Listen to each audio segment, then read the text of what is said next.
This kind of comment has come up a lot in my video on Ruby Bridges, and my answer is no, I didn't learn about this in school.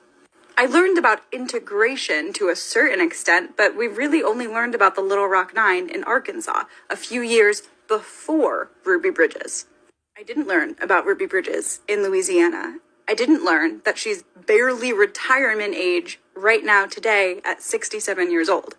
I didn't learn that as a 6-year-old little girl walked into school, that there were grown white women hysterically crying and fainting as a result of their racism, that a 6-year-old little girl was walking into a school.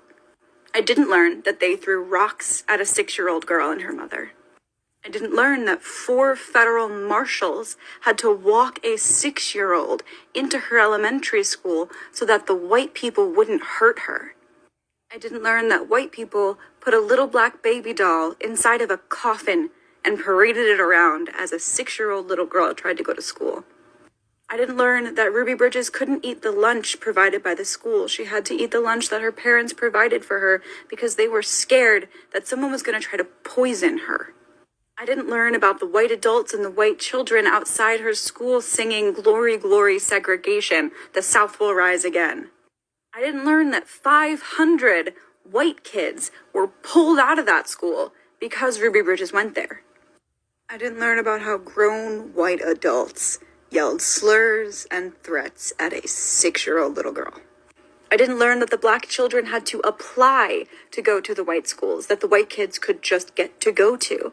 I didn't learn that out of the 137 black first graders that applied to go to integrated schools, only 5 of them were accepted, and Ruby was the only one accepted to go to the elementary school that she went to.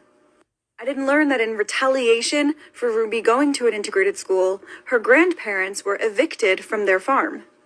I didn't learn that when Ruby Bridges was in the 1st grade, there was only one teacher at that school who was willing to teach her, Barbara Henry. And I didn't learn that for that entire school year, in the 1st grade, Ruby Bridges was alone. No other kids in that class. In class, alone.